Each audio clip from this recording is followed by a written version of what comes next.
আল্লাহর নবী বিশ্ব রাহমাতুল লিল আলামিন আবু বকর সিদ্দিক রাদিয়াল্লাহু তাআলা আনহুর কাছে গিয়ে বলে, আবু বকর, তুমি তো আমার বাল্যকালের সাথী। রে আবু বকর, তুমি তো আমার ছোটবেলার সাথী। আবু বকর, আল্লাহ রাব্বুল আলামিন আমাকে নবুয়তি দান করেছেন। রে আবু বকর, আল্লাহ আমাকে নবী বানায় পৃথিবীর জমিনে প্রেরণ করেছেন। রে আবু বকর, এই মুহূর্তে আমি মুহাম্মদের উপর ঈমান আনয়ন করো। আবু বকর রে, এই মুহূর্তে তুমি পড়ো লা ইলাহা ইল্লাল্লাহু মুহাম্মাদুর রাসূলুল্লাহ। ভাইরা আমার, আল্লাহর নবী বিশ্ব নবী রাহমাতুল লিল আলামিন আবু বকরের সামনে যখন এই কথাটা উপস্থাপন করেছে, আবু বকর বলে, আবু মুহাম্মদ, তুমি আমার বাল্যকালের সাথী, তুমি আমার ছোটবেলার সাথী। আবু মুহাম্মদ, তোমাকে জীবনে কোনোদিন মিথ্যা কথা বলতে শুনি নাই, তোমাকে কোনোদিন মিথ্যা বলতে শুনি নাই। সুতরাং মুহাম্মদ, এই মুহূর্তে তোমার মুখ দিয়ে যে কথাটা বের হয়েছে, আবু মুহাম্মদ, আসমান জমিন সব মিথ্যা হয়ে যেতে পারে। মুহাম্মদ, তুমি যে কথাটা বলেছ ওই কথা কোনোদিন মিথ্যা হতে পারে না।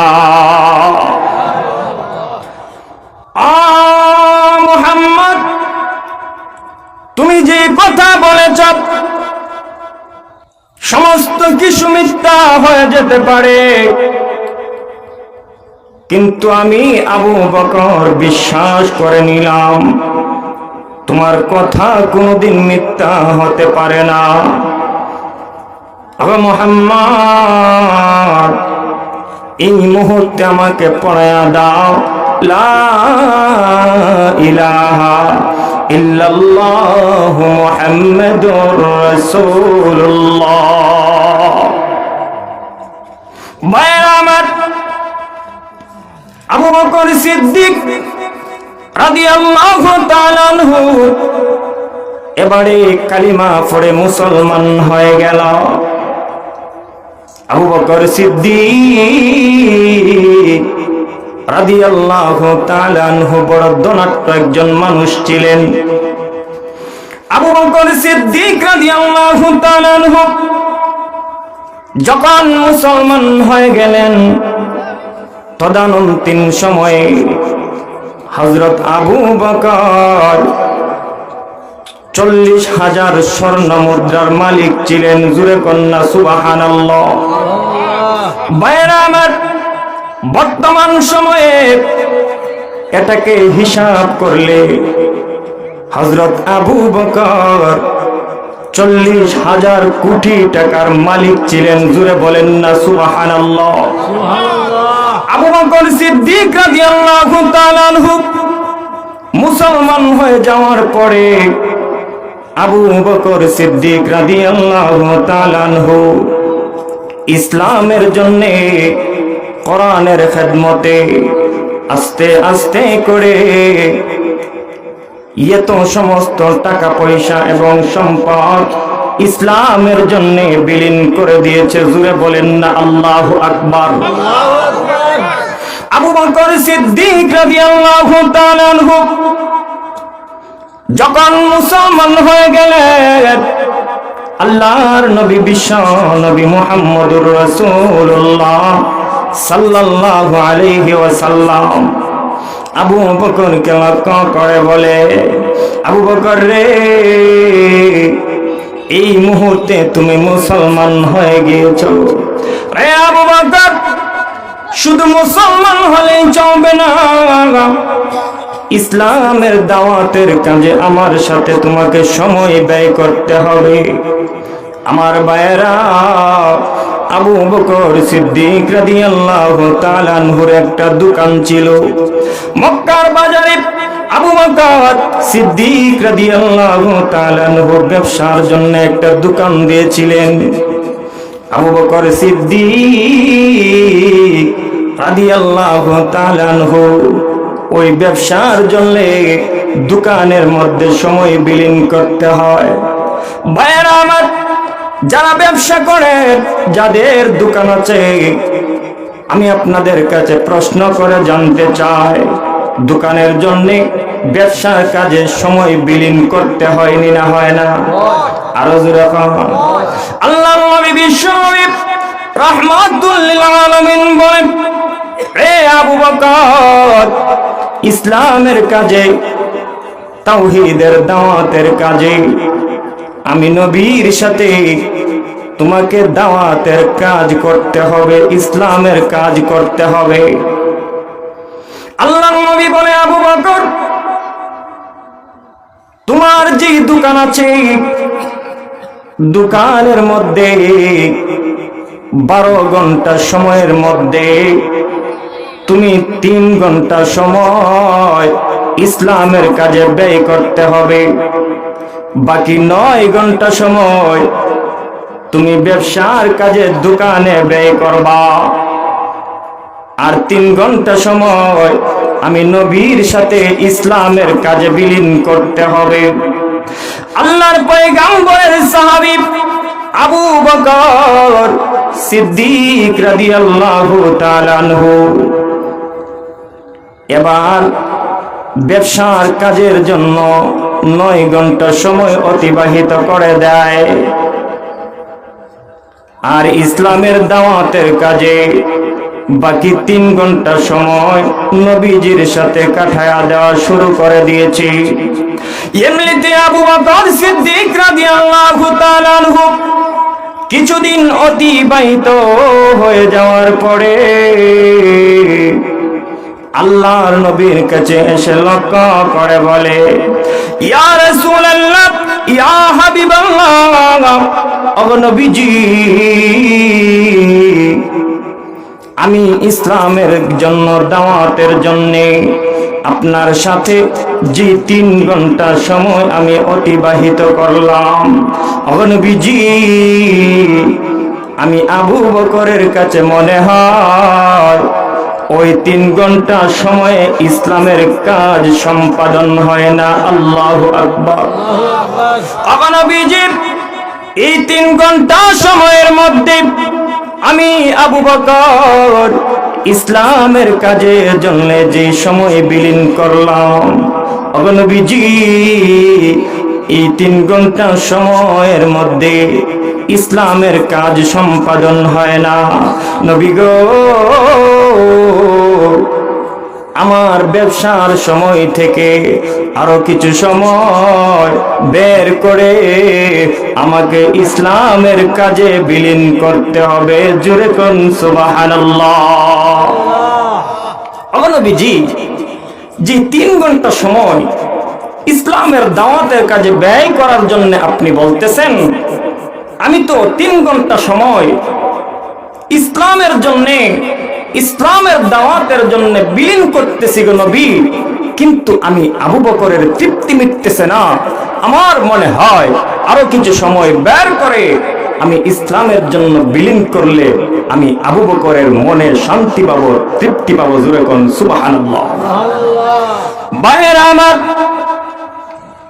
সাহাবায়ে কেরাম কেন সম্মানিত হয়েছেন? আমরা আমাদের ব্যবসার জন্য, আমাদের পারিবারিক কাজের জন্য ইসলামের কাজে সময় বিলীন করতে পারি না। জোরে কোন ঠিক কিনা? আর আবু বকর সিদ্দিক রাদিয়াল্লাহু তাআলা আনহু ইসলামের জন্য ব্যবসার কাজে সময় বিলীন করতে পারে না। ভাইরা আমার, আমাদের কাছে যদি এসে বলে আমাদের সাথে চলেন, দাওয়াতে তাবলীগের সাথে একটু সময় লাগাবেন, 3টা দিন দাওয়াতে তাবলীগে চলে যাবেন।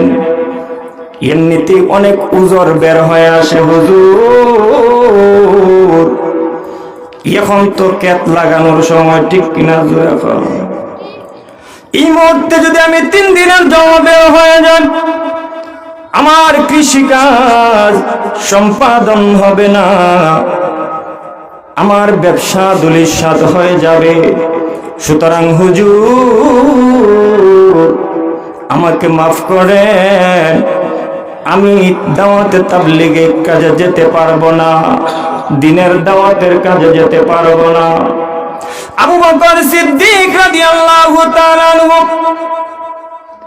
এবারে 12 ঘন্টা সময়কে 2 ভাগ করে ফেললেন। জোরে বলেন কয় ভাগ? 12 ঘন্টা সময়কে আবু বকর সিদ্দিক রাদিয়াল্লাহু তাআলা আনহু 2টা ভাগ করলেন।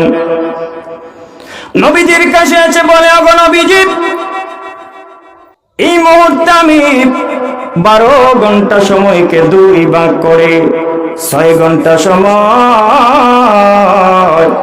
আমি ব্যবসার জন্য বিলীন করে দিব। নবী গো, বাকি 6 ঘন্টা সময় ইসলামের দাওয়াতের কাজে আমি আবু বকর আপনার সাথে বিলীন করব। আল্লাহর পয়গম্বরের সাহাবী আবু বকর সিদ্দিক রাদিয়াল্লাহু তাআলা আনহু এবারে 6 ঘন্টা সময় ব্যবসার কাজের মধ্যে বিলীন করা দেওয়া শুরু করে দিয়েছে। বাকি 6 ঘন্টা সময় নবীজির সাথে দাওয়াতের কাজে বিলীন করে দেয়। ভাইরা আমার, এমনিতেই আবু বকর সিদ্দিক রাদিয়াল্লাহু তাআলা আনহু কিছুদিন এইভাবে চালায়া গেলেন। এমনিতে হঠাৎ করে আবার চিন্তা শুরু করে দিয়েছে, আমি যেইটুকু সময় ইসলামের কাজে বিলীন করতেছি, ওই সময়ের মধ্যে ইসলামের দাওয়াতের কাজ সম্পাদন হয় না।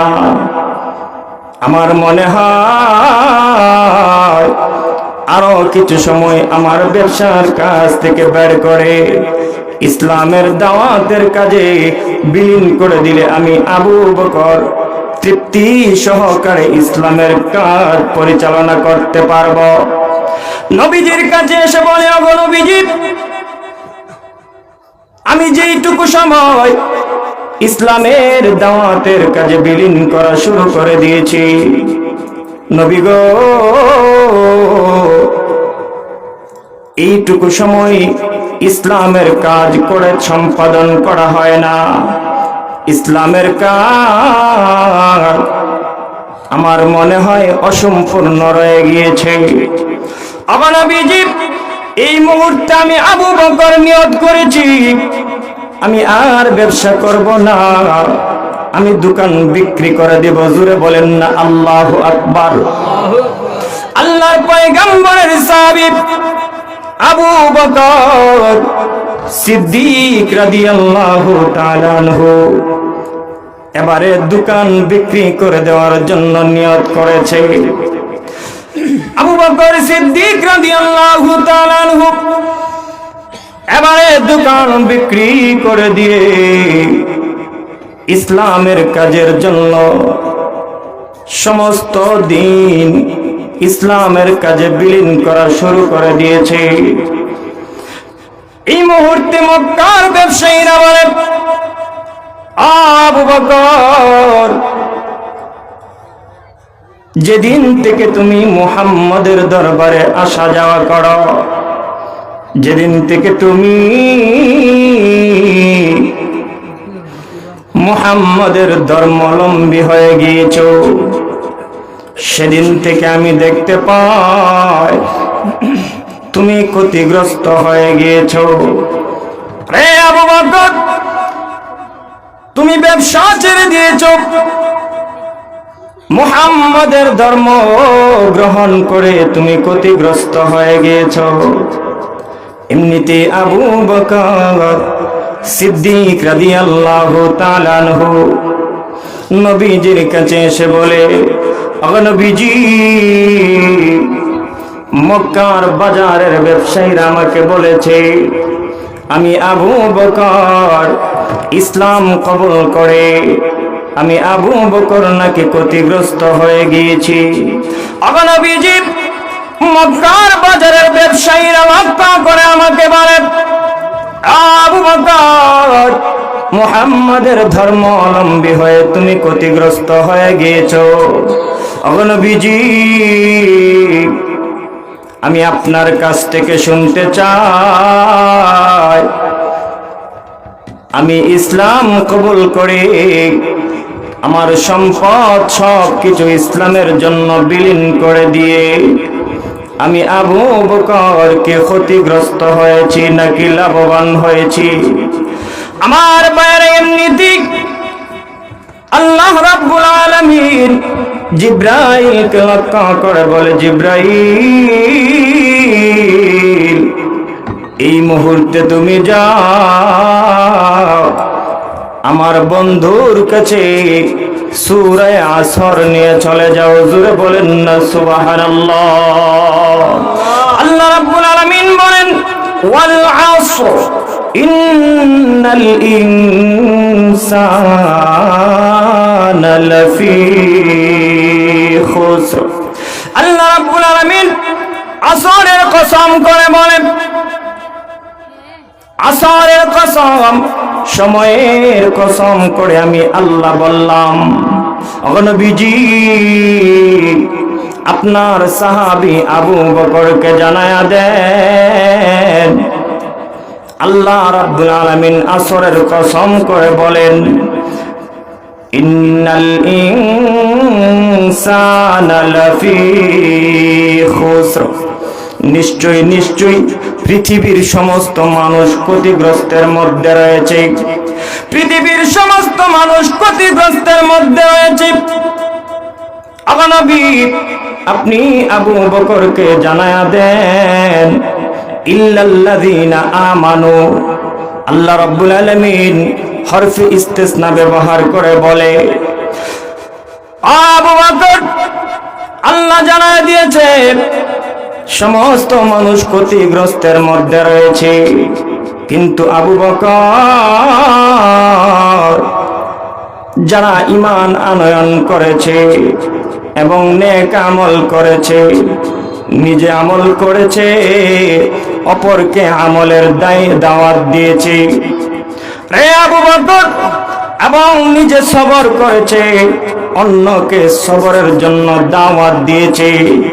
আবু বকর ওই 4 গুণ বিশিষ্ট মানুষ, তারা ক্ষতিগ্রস্ত নয়, তারা হলো দুনিয়ার বুকে লাভবান। রে আবু বকর, শুধুমাত্র এই যে আমি আয়াত নাজিল করে দিলাম, শুধুমাত্র তুমি লাভবান হয়েছ তা নয়, কিয়ামত পর্যন্ত যে সমস্ত মানুষের কাছে ওই 4টা গুণ থাকবে তারা ক্ষতিগ্রস্ত নয়, তারা হলো লাভবান। আর যাদের কাছে ওই 4টা গুণ থাকবে না, তারা হলো সবচাইতে বড় ক্ষতিগ্রস্ত।